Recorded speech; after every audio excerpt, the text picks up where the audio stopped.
சங்கீதம். முதல் 11 வசனங்களை நாம் வாசிக்க கேட்போம். சங்கீதம் 89, the first 11 verses. கர்த்தரின் கிருபைகளை என்றென்றைக்கும் பாடுவேன், உமது உண்மையை தலைமுறை தலைமுறையாக என் வாயினால் அறிவிப்பேன். கிருபை என்றென்றைக்கும் ஸ்திரப்பட்டிருக்கும், உமது உண்மையை வானங்களிலே ஸ்தாபிப்பேன் என்றேன். என்னால் தெரிந்து கொள்ளப்பட்டவனோடு உடன்படிக்கை பண்ணி என் தாசனாகிய தாவீதை நோக்கி, என்றென்றைக்கும் உன் சந்ததியை நிலப்படுத்தி தலைமுறை தலைமுறையாக உன் சிங்காசனத்தை ஸ்தாபிப்பேன் என்று ஆணையிட்டேன் என்றார் என்று. கர்த்தாவே, வானங்கள் உம்முடைய அதிசயங்களை துதிக்கும், பரிசுத்தவான்களின் சபையிலே உம்முடைய உண்மையும் விளங்கும். ஆகாய மண்டலத்தில் கர்த்தருக்கு நிகரானவர் யார்? பலவான்களின் புத்திரர்கள் கர்த்தருக்கு ஒப்பானவர் யார்? தேவர் பரிசுத்தவான்களுடைய ஆலோசனையை சபையில் மிகவும் பயப்படத்தக்கவர், தம்மை சூழ்ந்திருக்கிற அனைவராலும் அஞ்சப்படத்தக்கவர். சேனைகளின் தேவனாகிய கர்த்தாவே, உம்மை போல் வல்லமை உள்ள கர்த்தர் யார்? உம்முடைய உம்மை சூழ்ந்திருக்கிறது. தேவரின் சமுத்திரத்தின் பெருமையை ஆளுகிறவர். அதன் அலைகள் எழும்பும் போது அவைகளை அடங்க பண்ணினீர். நீர் ராகாபை வெட்டுண்டு ஒருவனை போல் நொறுக்கிறீர். உமது வல்லமையான புயத்தினால் உம்முடைய சத்துருக்களை சிதறடித்தீர். வானங்கள் உம்முடையது, பூமியும் உம்முடையது, பூலோகத்தையும் அதில் உள்ள யாவையும் நீரை அஸ்திபாரப்படுத்தினீர்.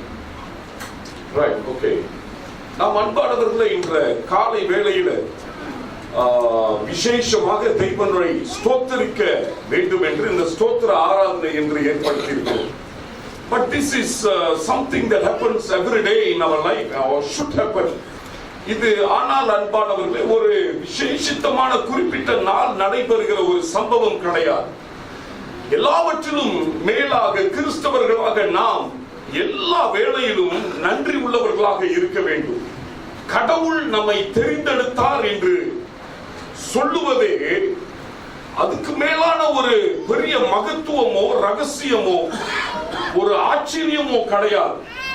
When you realize that God chose us, God chose me, God chose me, கடவுள் என்னை தெரிந்தெடுத்தார் என்று சொல்லுவதே நம்முடைய வாழ்க்கை நன்றி உள்ள வாழ்க்கையாக மாற வேண்டும். சில வேளையில ஆண்டவர் நன்மை செய்யும் பொழுது, ஆண்டவரே இந்த வேலை கொடுத்தீங்க ரொம்ப நன்றி, ஆண்டவரே இந்த காணியை கொடுத்தீங்க ரொம்ப நன்றி அப்படி என்று சொல்றோம்.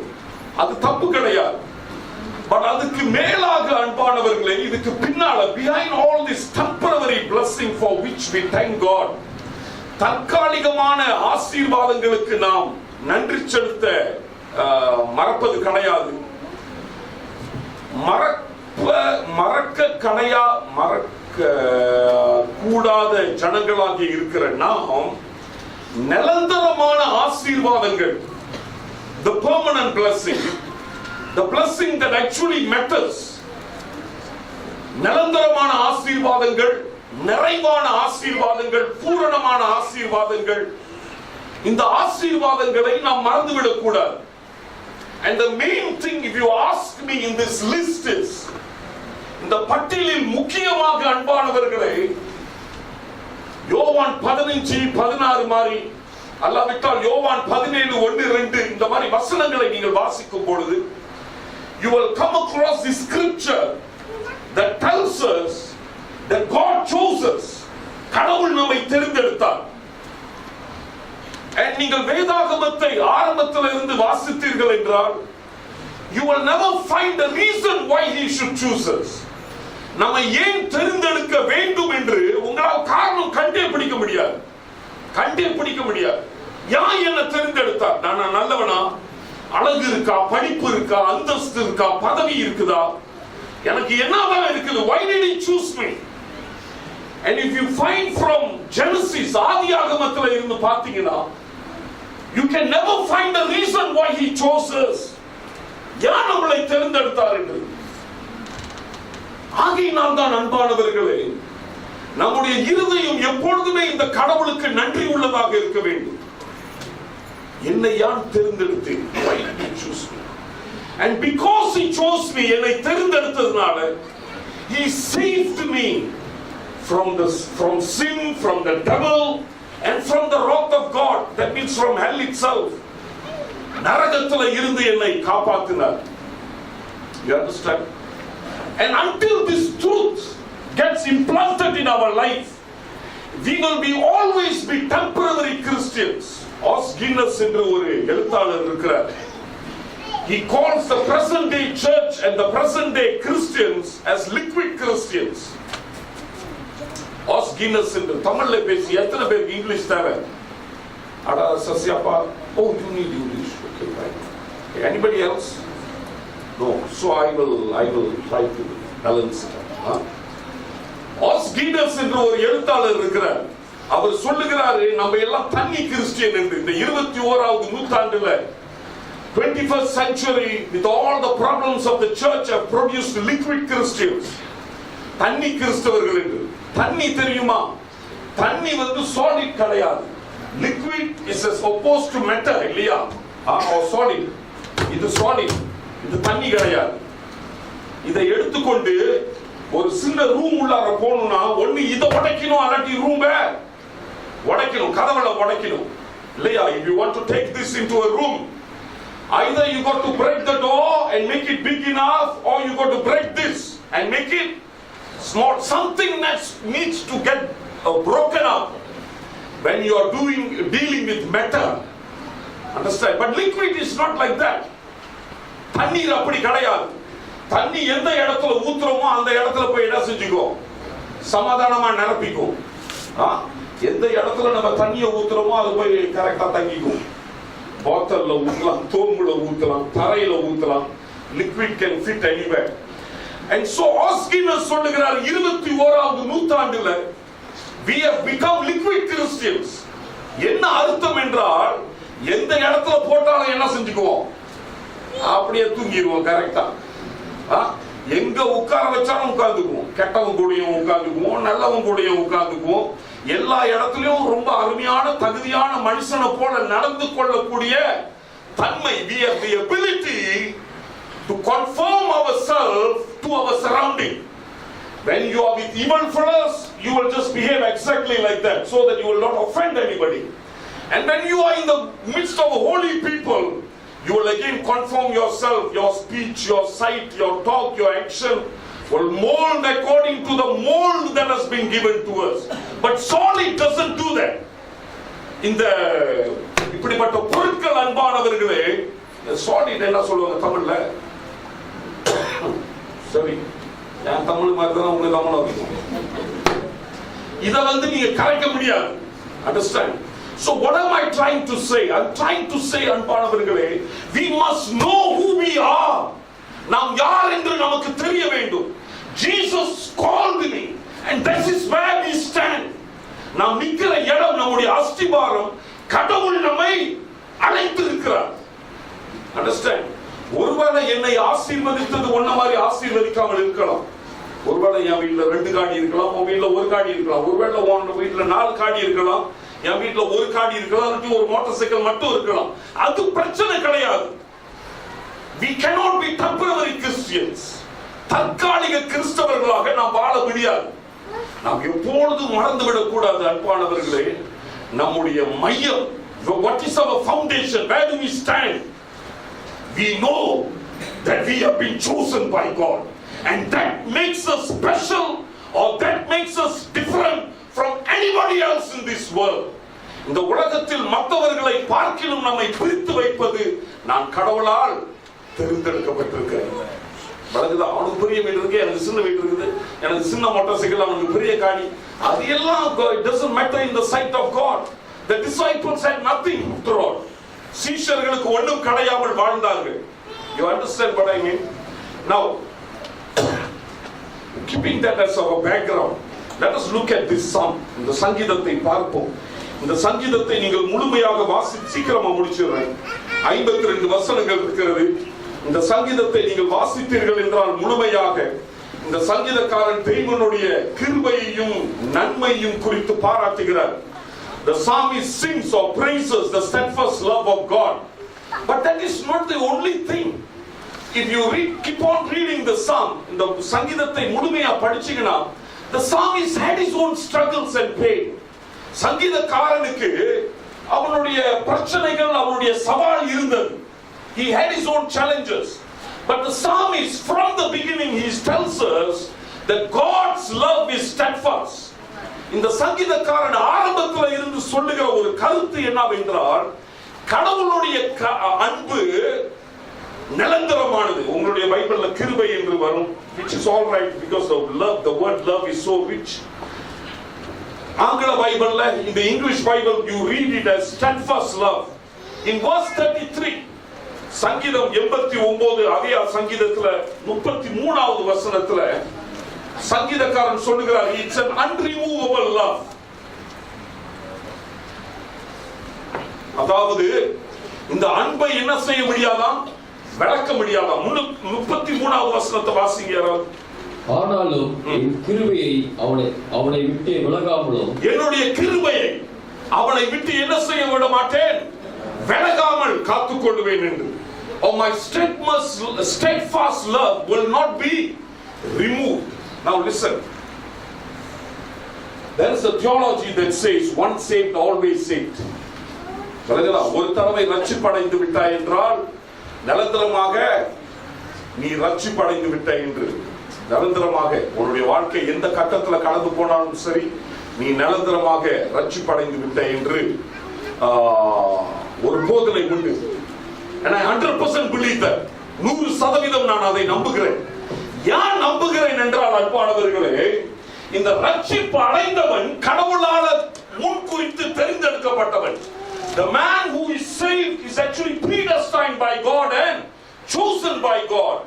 Now the idea the Bible gives us is, if God chose you, if God has already predestined and chose you, He will keep you until the end. உன்னை கடைசி வரையில் என்ன செய்வாரு, காக்க வல்லமை உள்ளவராக இருக்கிறார். இதுல கொஞ்சம் குழப்பங்கள் உண்டு. அப்ப நீங்க கேட்கலாம், இவன் பாதி வழியில உளுந்து வேற சாமியை கும்பிட போயிட்டான், எப்படி அவன் காப்பாற்றப்படுவான், அப்படி எல்லாம் கேள்விகள் வரும். But the question is, was he really saved or was he really been chosen by God? But I don't want to go into that. அதுக்கு நான் போக விரும்பவில்லை. இதுல மட்டும் நான் வைத்துக் கொள்ளும். அன்பானவர்களே, தெய்வனுடைய அன்பு நம்மிடத்திலிருந்து விளக்கப்படாத ஒரு அன்பு. இந்த வேதம் நமக்கு இதை குறித்து சில விளக்கங்கள் கொடுக்கிறது. ஒரு சில வசனங்களை நாம் வாசிப்போம். ஏசாயா 53:6-7. ஏசாயா 53:6-7. நாம் எல்லோரும் ஆடுகளைப் போல வழி தப்பி திரிந்து அவன் தன் வழியிலே போனோம். கர்த்தரோ நம் எல்லோருடைய அக்கிரமத்தையும் அவர்கள் விலப்பண்ணினார். அவர் நெருக்கப்பட்டும் ஒடுக்கப்பட்டும் இருந்தார், ஆனாலும் தம்முடைய வாயை அவர் திறக்கவில்லை. அடிக்கப்படும்படி கொண்டு போகப்படுகிற ஒரு ஆட்டுக்குட்டியை போலவும், தன்னை மயிர் கத்திரிக்கிறவனுக்கு முன்பாக சத்தமிடாதிருக்கிற ஆட்டை போலவும் அவர் தம்முடைய வாயை திறவாதிருந்தார். This is a wonderful passage. இந்த பகுதி நம் அனைவருக்கும் தெரியும். ஏசாயா 53 நம் அனைவருக்கும் தெரிஞ்ச ஒரு பகுதி. இந்த இடத்துல இந்த ஏசாயா தீர்க்க தரிசனமா இயேசு கிறிஸ்துவின் மரணத்தை குறித்து பேசுகிறாரு. அவர் சொல்லுகிறாரு, நாம் அனைவரும் ஆடுகளை போல நம்முடைய வழிகளில் என்ன செய்தோமா, போனோமா, நம்முடைய பாதையில்.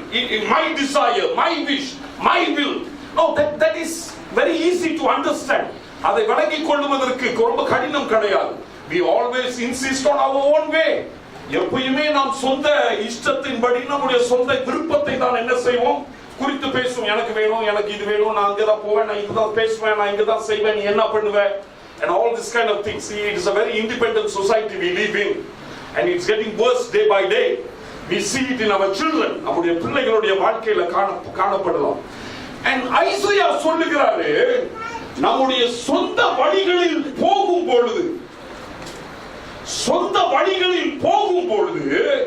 நம்முடைய பாவங்களை எல்லாம் அவர் மேல என்ன செய்தாராம், சுமந்து கொண்டார் என்று சொல்லுகிறது.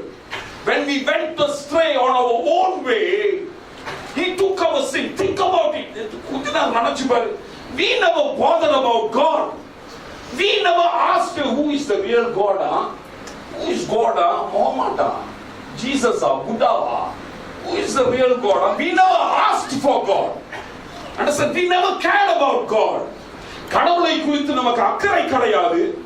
தெய்வம் நமக்கு தேவை கிடையாது. அப்படியே தேவைப்பட்டாலும் மண்டவலியை நீக்கிறதுக்கு, முட்டி வலியை நீக்கிறதுக்கு தான். அல்லாட்டி ஒரு பொண்ணு பார்க்கறதுக்கு, ஒரு மாப்பிள்ளை பார்க்கறதுக்கு, ஒரு வீடு வாங்குறதுக்கு, ஒரு ப்ரொமோஷன் கிடைக்கிறதுக்கு கடவுளுக்கு தேங்காய் உடைப்போம்.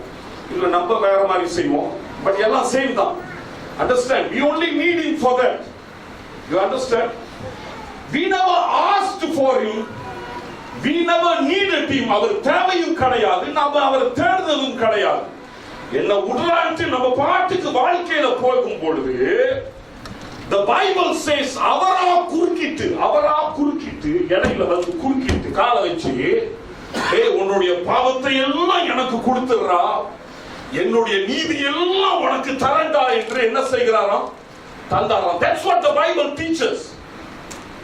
You see, that gives me the foundation of believing that his love will never be removed from me. Understand? நான் நல்லவனா இருக்கும் பொழுது என்னை ஆசீர்வதித்தா, ஒருவேளை எனக்கு யோசனை வரும், நான் கெட்டவனாகும் பொழுது என்னை விட்டுட்டு போயிடுவாரோ அப்படி என்ற ஒரு யோசனை விளங்குதா? நான் அவரை தேடி ஓடி போய் பிடிச்சுக்கிட்ட பொழுது என்னை தேடி வந்திருக்கிறான்டா பக்தன் என்று ஆசீர்வதிச்சார்னா, ஒருவேளை என்னுடைய பலவீனத்துல நான் பிறகு வேற காரியங்களை தேடும் பொழுது, when I am seeking something else, a thought can come to me and attack me and say, hey, maybe God is not blessing me because I am seeking something else. But the Bible, வேதம் அன்பானவர்களே, does not talk about a God like that. வேதம் அப்படிப்பட்ட தெய்வனை நமக்கு வெளிப்படுத்தவில்லை. The Bible talks about a God whose love is dependent on not on you but on his own nature. வேதம் அன்பானவர்களே ஒரு விதமான கடவுளை குறித்து பேசுகிறது. நமக்கு வெளிப்பட்ட கடவுள் எப்படிப்பட்ட கடவுளா? நம்மை நேசிக்கிறதும் நம்மை ஆசீர்வதிக்கிறதும் நம்மை பார்த்து ஆசீர்வதிக்கிறவர் அல்ல, அவருடைய ஆசீர்வாத தன்மையினால் நம்மை என்ன செய்கிறாரு? இதுதான் நம்மளுடைய கடவுள். Understand? He blesses the good and he also blesses the evil. நல்லவனையும் ஆசீர்வதிக்கிறார், பொல்லாதவனையும் ஆசீர்வதிக்கிறவராக இருக்கிறார். சோ முதலாவதாக அன்பானவர்களே, தெய்வனுடைய அன்பு நம்மை விட்டு விலகாத ஒரு அன்பு. Understand? அதை நம்ம மறந்துடக்கூடாது. அல்லத்தி நம்மளுடைய வாழ்க்கை பெர்ஃபார்மன்ஸ் வாழ்க்கையா போயிடும். இதை செய்யடா அப்பதான் கடவுளை என்ன நேசிப்பாரு, அதை பண்ணுடா அப்பதான் கடவுளை என்ன நேசிப்பாரு, இதை போய் குடுறா அப்பதான் கடவுள் என்னை லேவ் பண்ணுவார் என்று நினைப்போம். Understand? Don't go into that realm or category. Always remember, he loves me unconditionally. He loved me when I was evil. என்னை ஆரம்பத்தில் நேசிக்கும் பொழுது, நான் கெட்டவனா இருக்கும் பொழுது தான் நேசித்தார். இன்னைக்கும் நான் ரொம்ப நல்லவன் கிடையாது. Understand? இன்னைக்கும் என்ன செய்கிறாரு? நேசித்துக் கொண்டே இருக்கிறவராக இருக்கிறார். There was a wonderful man of God who is still alive by the name of Paul Washer. Excuse me. Paul Washer என்று ஒரு நல்ல ஒரு மனுஷன் இருக்கிறார். நல்ல ஒரு பிரசங்கியார். Good man. ஒரு இடத்துல அவர் பிரசங்கும் பொழுது ஆண்டவர் அந்த கூட்டத்தில் ஒரு சின்ன ரிவைவல், ஒரு எழுப்புதலை கொடுத்தார். இது மெய்யான revival. It's a true revival, not the charismatic cartoons revival. This is real revival. God has really blessed them and God has given the revival. எழுப்புதல் கொடுத்த பிறகு அங்க உள்ள வாலிபர்கள் சொன்னார்களாம், இவர் பெருவுல ஊழியம் செய்கிற ஒரு மிஷனரி, அமெரிக்காவில் உள்ளவரே, பெரு சவுத் அமெரிக்காவில் மிஷனரியாக ஊழியம் செய்கிறவர். நீங்க மிஷனரி ஊழியம் செய்கிற இடத்துக்கு நாங்களும் வரப்போறோம், நாங்களும் அந்த ஊழியத்தை பார்க்க போறோம். We want to look at that ministry and if possible we want to join you in ministry in the jungles among the tribes in Peru அப்படி என்று சொன்னார்களாம். சோ இத குறித்து பால் வாஷர் சொல்லுகிறாரு, when they landed in Lima இந்த airport தலைநகரம், பெருவோட தலைநகர்.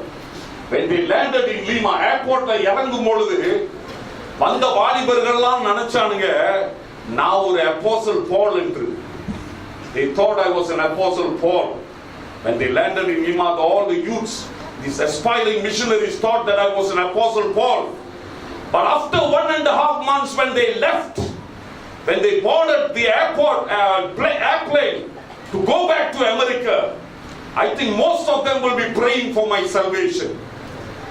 ஏர்போர்ட்ல கப்பல் ஏறி திரும்ப அவர்களுடைய வீட்டுக்கு போகும்பொழுது 1.5 மாசம் என்னோடு பழகின பிறகு ஒவ்வொருவனும் நினைச்சிருப்பான், டேய் இந்த போல் வாஷருக்கு ரட்சிப்பு தேவைடா அப்படி என்று நினைச்சிட்டு போயிருப்பான்னு சொல்லுகிறார். என்ன எண்ணத்துல சொல்லுகிறார் என்றால், என்னோடு நீ பழகி பார்த்தனா, என்னோடு நீ தங்கி இருந்தனா, என்னுடைய பலவீனங்கள் உனக்கு என்ன தெரியும் தெரியும், என்னுடைய பலவீனங்கள் தெரியும் என்று சொல்லுகிறார். But he is a great man. He was a great man and he is a great man. Now, what is Paul Washer trying to say? என்ன சொல்ல விரும்புகிறார்கள்? பவுல் சொல்லுகிறார், பாவியிலும் பிரதான பாவி நான்கிறாய் என்று. பேதுரு கடிதத்தை எழுதும் பொழுது சொல்லுகிறார், நான் ஆண்டவரை என்ன செய்தேன்? மறுதலித்தேன் என்று. I denied him என்று. Understand? What are they trying to say? They are saying we are living every day because of this unremovable love. நாங்கள் ஒவ்வொரு நாளும் வாழ்வது என்னை விட்டு விலகாத இந்த அன்புதான். ஒன்னே ஒண்ணுதான். Understand? கடவுள் நான் பேசுறதை கேட்டிருந்தார் என்றால், ஆண்டவர் நான் பார்க்கிறதை பார்த்திருந்தார் என்றால், ஆண்டவர் நான் கேட்கிறதை கேட்டிருந்தார் என்றால், இது எல்லாம் தெரியும் அவருக்கு. He knows what I am watching, he knows what I am speaking, he knows what I am hearing, he knows what I am doing. And yet God's love is not removed from me. His love is steadfast. That's what the Bible says. வேதம் அதை தான் நமக்கு கற்றுக் கொடுக்கிறது. Unremovable love. விளக்க முடியாத ஒரு அன்பு. இரண்டாவதாக சீக்கிரமாக அன்பானவர்களே, 3வது வசனம் 4வது வசனம், சங்கீதம் 89:3-4. என்னால் தெரிந்து கொள்ளப்பட்டவனோடு உடன்படிக்கையை பண்ணி என் தாசனாகிய தாவீதை நோக்கி, என்றென்றைக்கும் உன் சந்ததியை நிலப்படுத்தி தலைமுறையாக உன் சிங்காசனத்தை ஸ்தாபிப்பேன் என்று ஆணையிட்டேன் என்று. 34வது வசனத்துல இதுக்கு விளக்கம் இருக்கிறது. You can read that explanation in verse 34. I will not violate my commandment or alter the word that went forth from my lips. Verse 34 he says, நான் செய்த உடன்படிக்கை, நான் உனக்கு கொடுத்த வாக்குத்தத்தத்தை எந்த காரணத்தை கொண்டு என்ன செய்ய போறது கிடையாது, மாற்ற போறது கிடையாது. 3வது வசனம் 4வது வசனத்துல David talks about covenant, and covenant is always permanent, because Paul says even when we are faithless he remains faithful. இல்லையா? இந்த உடன்படிக்கையானது அன்பானவர்களே நிரந்தரமானது. until you die, நாம் சாகிற வரையில நிலைத்து இருக்கிற உடன்படிக்கையோடு ஆண்டவர் என்ன செய்திருக்கிறார்? நம்மோடு உடன்படிக்கை செய்திருக்கிறார். இந்த பூமியை பொறுத்த வரையில of course our life continues with the Lord. இல்லையா? once we know the Lord, our life doesn't end. We know all that. So இரண்டாவதாக, what about this love of God? This love is permanent love. இந்த அன்பு அன்பானவர்களே நிரந்தரமான அன்பு. இந்த அன்பு நம்மை விட்டு விலகாது. இந்த அன்பு என்ன எப்படிப்பட்டதா? நிரந்தரமாக என்றென்றைக்கும் தலைமுறைக்கும் நான் உன்னை ஆசீர்வதிப்பேன் என்று சொன்ன ஆண்டவர் என்ன செய்கிறாரு? ஜனங்களை ஆசீர்வதித்துக் கொண்டே இருக்கிறார். He keeps on blessing. These are things to think about. கொஞ்ச நேரம் யோசிப்பதற்கு. Who am I? நான் யாரு? பொல்லாதவன், பாவியா இருந்தேன், சரி மீட்டெடுத்தீரு. அப்பயும் நான் நல்லவனா மாறலையே. அப்பயும் இந்த பாவ குணாதிசயங்கள் என்ன செய்கிறது? என்னை சூழ்ந்து கொண்டுதான் இருக்கிறது. இது மத்தியில கூட வேதம் சொல்லுகிறது, அவருடைய அன்பை அவர் என்ன செய்வதில்லையா? விளக்குவது கிடையாது. He does not take away his love, because his love is what? Permanent. நிரந்தரமானது. What about I don't love him? He still says my love is permanent, because I signed the document. ஏன்னா நான் கையெழுத்து போட்டதுனால. Understand? That is why once saved, always saved will always be a good theology to hold on. ஒரு தடவை காப்பாற்றப்பட்டவன் கடைசி வரையில் காப்பாற்றப்படுவான். கடைசியாக this love is a powerful love. 9வது வசனத்திலிருந்து 13 வரையில வாசித்து முடிச்சு. தேவரீர் சமுத்திரத்தின் பெருமையை ஆளுகிறவர். அதன் அலைகள் எழும்பும் போது அவைகளை அடங்க பண்ணுகிறார். நீ ராகாவை வெட்டுண்ட ஒருவனைப் போல் நொறுக்கினீர். உம்முடைய வல்லமையான புயத்தினால் உம்முடைய சத்துருக்களை சிதறடித்தீர். வானங்கள் உம்முடையது, பூமியும் உம்முடையது, பூலோகத்தையும் அதில் யாவையும் நீரே அஸ்திபாரப்படுத்தினீர்.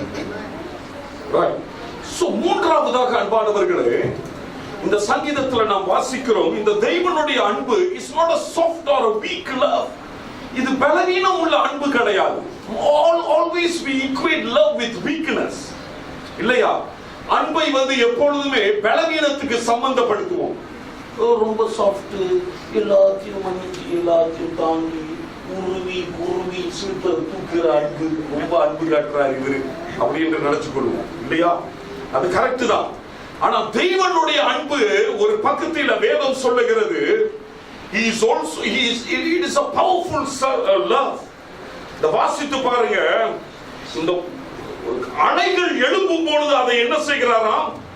அடக்கிறார் என்று சொல்லிவிட்டு சங்கீதக்காரன் சொல்லுகிறாரு, after saying that he calms the raging sea, the psalmist goes on to say that this heaven and earth, verse 11, the heavens are yours, the earth is yours, the world that is all that is in it, you have founded. இந்த பூமியானதை நீர் உண்டு பண்ணினீர், வானமும் உனது பூமியும் உமது, எல்லாமே கடவுளுடையது. Understand? இந்த கடல் அலைகள் திடீரென்று எழும்பும் பொழுது அதையும் என்ன செய்கிறாராம்? அடக்கிறார். What does the Bible tells us? Or what is the psalmist telling us? He not only created the world, he controls the world. இந்த உலகத்தை படைத்தது மட்டும் கிடையாது, இந்த உலகத்தை என்ன செய்கிறாரு? ஆளுகை செய்கிறார். சரியா? ஒரு விரலை எடுத்தாருன்னா சுனாமி நம்மளுக்கு. ஒரு விரலை எடுத்துட்டாரோ அன்னைக்கு 2001 ஆண்டா 11 2004 டக்குன்னு எடுத்துட்டாரோ தெரியல. But the psalmist says that this world is his world. Understand? This God who loves me so much, என்னை இவ்வளவாக நேசிக்கிற தெய்வனுடைய உலகம் இது. கடல் கொந்தளிக்கும் பொழுது அதை என்ன செய்கிறாராம்? அதட்டுகிறார் என்று சொல்லுகிறார். Understand? I'm sharing this while I'm closing. இதை முடிச்சு விடுகிறேன். எதுக்காக என்றால் அன்பானவர்களே, how can we Christians not thank this God? This Psalm 89, இந்த சங்கீதம் 89 நீங்க வீட்டில் போய் வாசித்து பாருங்க. When you read the few verses in the first part of this psalm, it must simply instill a kind of gratefulness and thankfulness for this God who chose us. Understand? கடவுள் என்னை தேர்ந்தெடுத்தது மட்டுமல்ல அன்பானவர்களே, அவருடைய அன்பை வைத்த அன்பை என்னிடத்திலிருந்து என்ன செய்வது கிடையாது, விளக்குவதே கிடையாது. பட் நம் அனைவருக்கும் அந்த உறவுகள் எல்லாம் இந்த பூமியில இல்லை என்று நமக்கு தெரியும். கணவன் மனைவி விவாகரத்து, இல்லையா? பெற்றோர்கள் பிள்ளைகளை வெட்டி விடுவது, அல்லாவிட்டால் பிள்ளைகள் பெற்றோர்களை தூக்கி வீசுவது. We brothers and brothers fight, sisters and brothers fight, sisters and sisters fight, friends fight. Understand? When we look at all this, we realize that love is totally foreign to humanity. கடவுள் காட்டுகிற அன்பு இந்த பூமியில நீங்கள் எங்க தேடினாலும் என்ன செய்யாது, பார்க்கவும் முடியாது. Because we see that love crumbles, the human love that we talk so highly about crumbles after all. But we come across a God who says, I have put my love inside you and I will not take it back. I have loved you, that's it, and I will love you until the end. And this is a very powerful love. இது வல்லமையான உள்ள அன்பு. அன்பானவர்களே, if you have not accepted Jesus Christ, you better go to your room, fall down on your knees and make yourself right with this God. Understand? கடவுளை நீ இன்னும் ஏற்றுக்கொள்ளாவிட்டால் தயவு செய்து உன் ரூமுக்கு போய் பூட்டி விட்டு தின்னாத, குடிக்காத, செத்து போனாலும் பரவாயில்ல, இந்த கடவுளோடு ஒப்புரவாகி. Make sure your life is right with God. Understand, it's no use not being right with Him and leaving. We only accumulate sins. So better die today. Correct, Karna?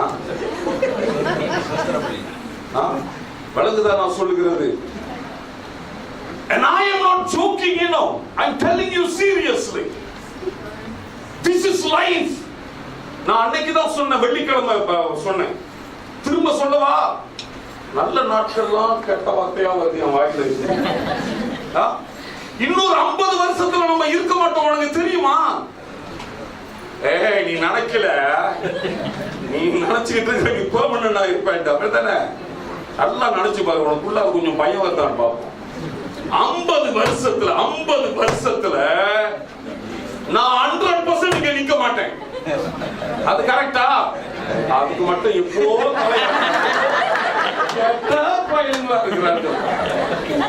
50 வருஷத்துல நீயும் இருக்க மாட்ட, தெரியுமா? உன் சீட்ல வேற ஆளு தான் இருப்பாங்க. You know that or not? That is the fact. That is the fact. That is why I am saying, get right with this God. It is not too late, but get your life right with Him. Get your life right with Him, because this world will pass away. ஒரு அளவு என் வயசுக்கு வளர்ந்து இருக்கிறீங்க கொஞ்சம் பேரு, என் வயசுக்கு வந்துட்டீங்கன்னா உனக்கு தெரியும் that everything that you thought is glory in this world is actually nothing. It is all a delusion of youth and delusion of the youngsters. We thought money, we thought girls, we thought house, we thought cars, we thought dress, we thought shoes. You know, we thought everybody is actually looking at us. Then you come to my age and you realize, நீ சின்ன வீட்டுல வாழ்ந்தாலும் okay, பெரிய வீட்டுல வாழ்ந்தாலும் okay, பீபாவை ஓட்டுனாலும் okay, Mercedes ஓட்டுனாலும் ஓகே, 1-to-1 சட்டையை போட்டாலும் ஓகே. அண்டர்ஸ்டாண்ட்? சாராவர் புது புடவை கட்டினாலும் ஓகே. சப்பாத்து ஜான்சன் இருந்தாலும் சரி, நான் ஜான்சன் இருந்தாலும் சரி, சீன கடையில் 11 வெள்ளிக்கு ஷைன் பண்ணுவாரு, அது okay. You will finally realize that, hey, what is all this, man? It is all emptiness and vanity after all. But this is what we lived for in our youth. This is what we envied and this is what we coveted. இதுதான் பொறாமைப்பட்டோம், இதுதான் யோசித்தோம். But after one by one fulfilling life, we realize we are hitting into emptiness. And now we realize after 50 years we are not going to live in this world.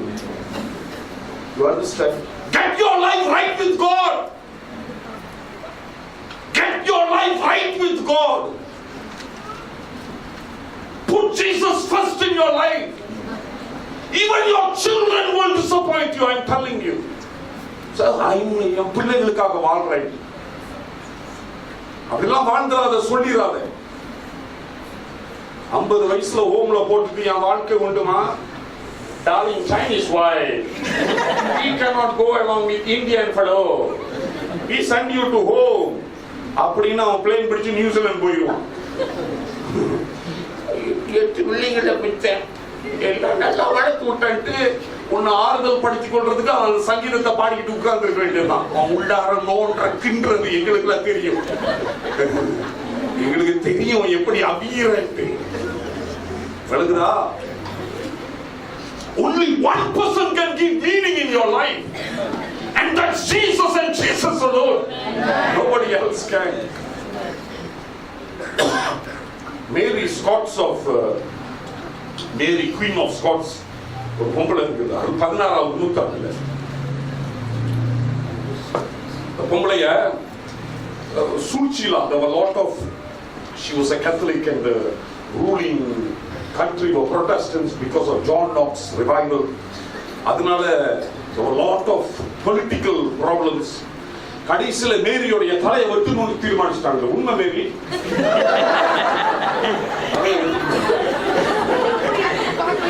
இந்த மேரிக்கு 44 வயசு தான். 44 வயசு. இவன் என்ன வந்து வரா வெட்டணும் தீர்மானிச்ச பிறகு குவீன் ஆச்சுல, ராணி ஆச்ச, இளவரசி. ரொம்ப அழகா இங்கிலாந்துல நடக்குது. இப்ப ஓடி போய் இங்கிலாந்து ஒழிச்சுட்டா இங்கிலாந்துல பிடிச்சி அவன் சொந்த கசன்னு வெட்டுறான்னு சொல்லிட்டான். சோ வெட்ட போறாங்க. ரொம்ப அழகா ஜோடித்து இந்த பூலாம் வச்சு அழகா வரான். வந்தோடனே தலையை வச்சா அவன் கத்தியை எடுத்து வெட்டலாம். இது நசமான நடந்த கதை, இந்தியா கதையில. வெட்டலாம் பாருங்க, வெட்டு ஒழுங்கா உழுவுல, இன்னும் சரியா உழுவுல, எப்படியோ கஷ்டப்பட்டு இறச்சி வெட்டுற மாதிரி வெட்டி எடுத்துட்டான் தலைய. தலை உருளுது அப்படியே. அந்த வெட்டினவன் அந்த ஜனங்கள்கிட்ட, நாங்க வெற்றி பாருங்க, ராணியை வெட்டி தலையை வெட்டிட்டோன்ட்டு அந்த பூவை பிடிச்சி தலையை தூக்குனான் பாருங்க. பூவை பிடிச்சி தலையை தூக்கணும்னு தான் தலை சொந்தமா கீழே விழுவுது, ஒத்துது. அப்பதான் பாக்குறானுங்க இந்த ராணி 44 வயசுல மொட்டையாயிருச்சு. உண்மை ஆனந்தா, மொட்டை ராணி 44 வயசுல. அதை எழுத்தாளர் சொல்லுகிறாரு, நீ ராணி என்று இந்த ஊர்ல நடக்கும் பொழுது எத்தனை பேர் உனக்கு மரியாதை கொடுத்து கணம் கொடுத்து உன்னை போல இருக்கணுமே, இந்த மாதிரி ராணியா இருக்கணுமே, பணம் ஆஸ்தி நினைச்சாங்க. இதுவரையில ரகசியமா எல்லாருக்கும் தெரியாம ரூம் உள்ளார இருந்து மொட்டையும் மூடுறதுக்கு எவ்வளவு நீ கஷ்டப்பட்டு இருக்கணும், எவ்வளவு நீ கஷ்டப்பட்டிருக்கணும். And that is the condition of the world. மொட்டை மூடுற வாழ்க்கை, மொட்டை மூடுற வாழ்க்கை. முடிக்கிறா சார், சட்டை கரெக்டாங்க, சில்வர் கரெக்டாங்க, கருணா ஸ்டெடியா வந்திருக்கிறாரு. எவ்வளவு நேரம் எடுத்திருக்கோம் தெரியுமா அவருக்கு? நான் சொல்றேன், அவர் இருக்கிற இதுக்கு 2.5 மணியாவது எடுத்திருக்கோம். போச்சு பவுடரை போட்டு தேய்ச்சு, not easy.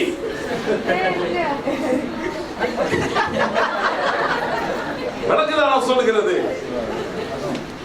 this world is a world that covers itself up to look good. Understand? We are the most transparent people. We don't have to worry. We are not saying we are perfect. We are simply saying Jesus has forgiven us. Understand? Oh, கிறிஸ்துவ நீ பெரிய யோகியமா, நீ பெரிய நல்லவனா, நீ இன்னும் கெட்டவனா? கெட்டவன் நான் என்ன நல்லவன் நான் சொல்லிட்டு இருக்கிறேன், கெட்டவன் தான்டா.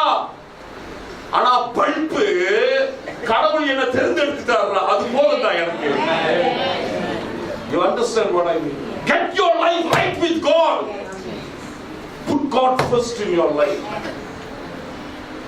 That is why thanking God should come for us naturally.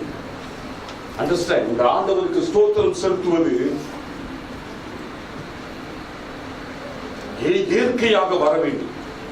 எண்ணி பார்த்து வருகிறது கிடையாது, நிறுத்து பார்த்து வருகிறது கிடையாது. He chose me. That's all that matters in this world. Amen.